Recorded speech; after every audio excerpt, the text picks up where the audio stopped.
Okay, well, we've been looking at dead words, and so we're going to get used to not writing with the dead words, and we're going to be having to learn to describe some characters. So I'm going to be showing you a little video about Little Red Riding Hood, and while this video is happening, I'm going to be typing in on the right hand side things that are literal, so it's what the author actually is saying, and then implied, so what the author actually means, or the storyteller, I suppose, in this case.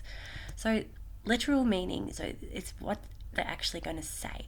I'll probably pause the video every so often just so I can point that out to you a little bit more obviously. Alright, here we go. Little Red Riding Hood. Once upon a time... I think I did forget to say that we're going to be describing Little Red Riding Hood. So maybe I will just pop that in here. Oopsies. Anyways, I'll fix that up in a minute. So it's going to be Little Red Riding Hood. So I'll just put it underneath for now. Alright. Okay, we'll start it now. There was a little girl who lived in a village by the wood. She always liked to wear a bright red cloak, so they called her Little Red Riding Hood. One day, Little Red Riding Hood wished to bring her grandmother a pie. She packed up a basket, put on her cloak, and she kissed her mother goodbye. Alright, so in there they were talking about how she wanted to make her mum a pie, or grandmother a pie, and so she also kissed her mum goodbye. So what's implied there is that she's kind, and she's generous, and she's loving. Okay, because she's doing those few things. Alright. Remember, Mother said, don't you dawdle. The woods are a very scary place. Don't worry, Red replied as she left with a smile on her face. It was just so lovely in the forest that day that Red couldn't bear to stay the trail. She reached down to pick some pretty flowers that she saw and watched the butterflies and a snail. Little did she know, as she sat in the sun, that a dark shadow loomed overhead. A wolf then appeared and asked her quietly, "Why are you in the forest, Little Red?" She replied, "Well, I'm going to my grandmother's house, a cute little cottage near the brook."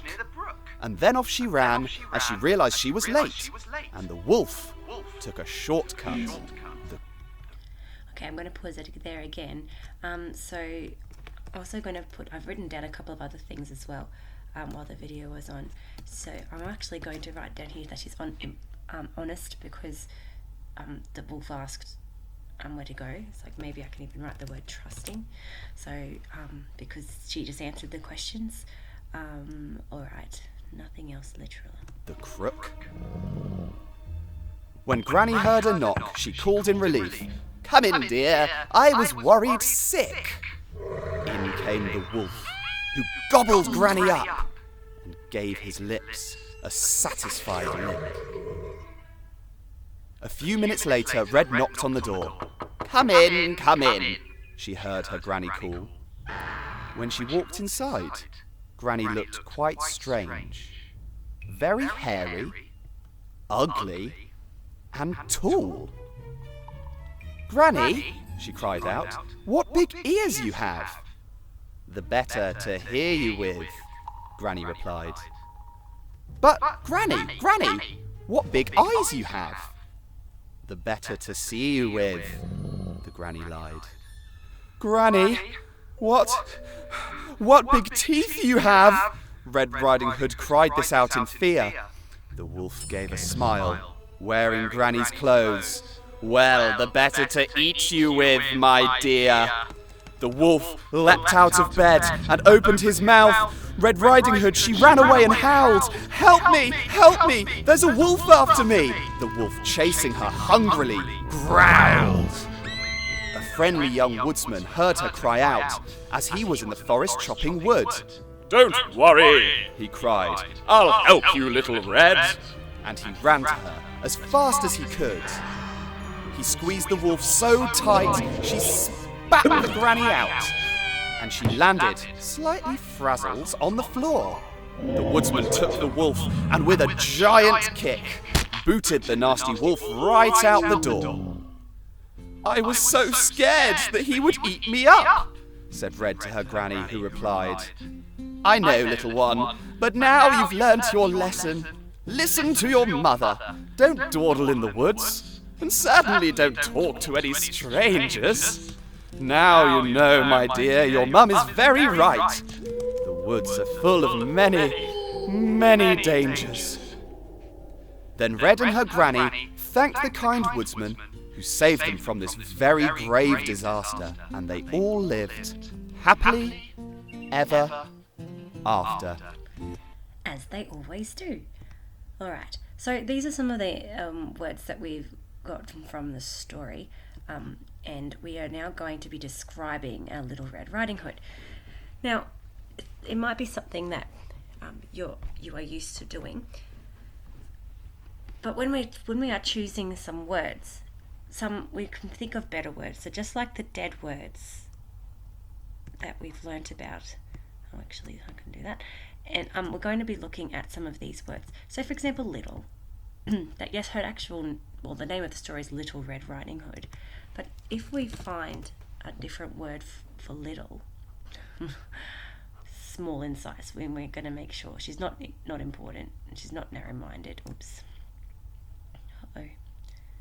So there's lots of different words there. So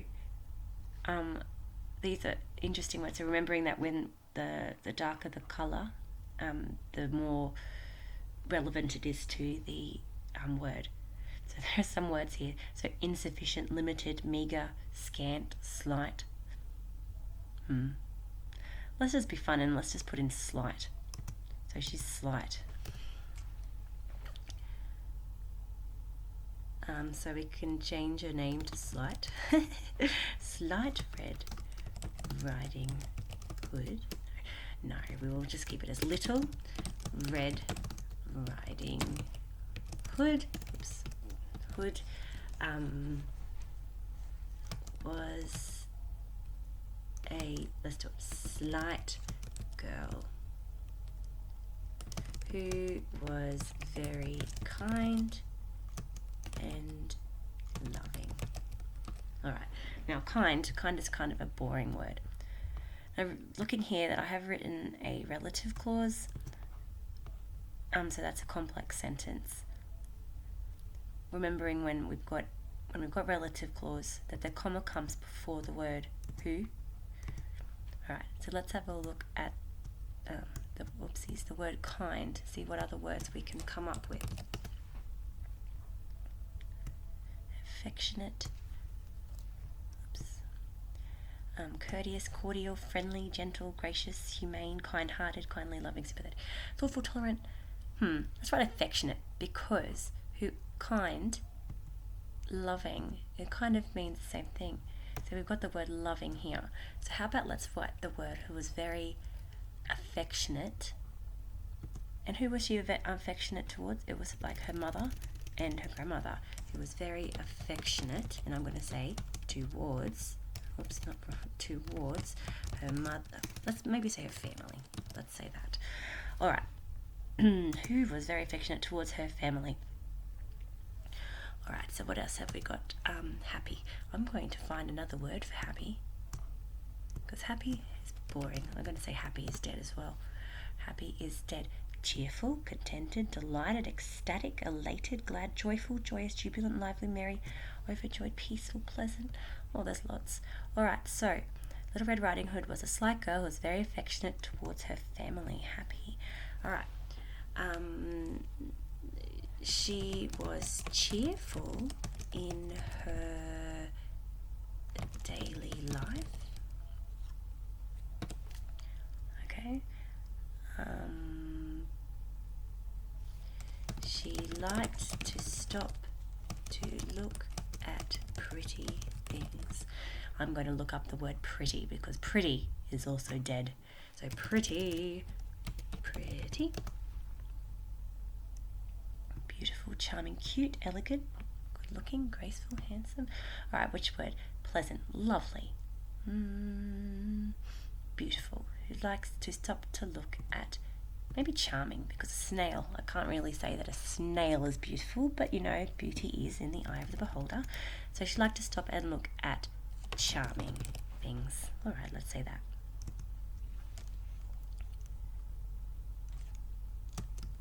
Little Red was a trusting and honest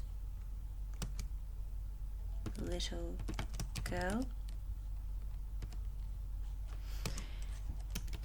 And I'm going to put a comma because I'm going to add some more. Even though she didn't listen to her mother and dawdled in the woods. I'm going to say that scared is dead as well. So, scared. So have a think of when she realised that the wolf was her grandmother. She was anxious, fearful, panicked, frightened. Okay, dawdled in the woods. She was quite fearful. She was quite fearful when she realised that her granny wasn't the one talking to her. And you know what? I'm going to say that she was grateful to the woodsman who saved her granny. Okay. Alright, so we've got a little bit of a description for Little Red Riding Hood. So let's make that a little bigger now, and let's reread it to see what we can do, if we can make it better. Little Red Riding Hood was a slight girl who was very affectionate towards her family. She was cheerful in her daily life. She liked to stop to look at charming things. Little Red was a trusting and honest little girl, even though she didn't listen to her mother and dawdled in the woods. She was quite fearful when she realised that her granny wasn't the one talking to her. She was grateful to the woodsman who saved her granny. Now, as I'm reading that, I have noticed that I have written she quite a few times. So let us think of a way to change the forming of that sentence. So she was cheerful. She was quite fearful. Okay, I'm going to change this sentence around. Whoops. I'm going to say, when she realised that her granny wasn't the one talking to her, and then I'm going to write, comma, she was quite fearful. It's good to change the sentence. When she realised that her granny wasn't the one talking to her, she was quite fearful.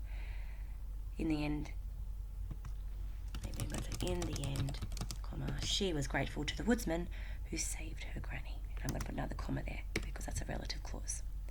Alright, so I think that is probably a little good description. Well, I shouldn't really say little and good description because those words are also dead. So it's a great description about Little Red Riding Hood. Your task now is to watch the video again, and you are going to write a description in a very similar way of what I did here about the wolf. So that is going to be your turn now.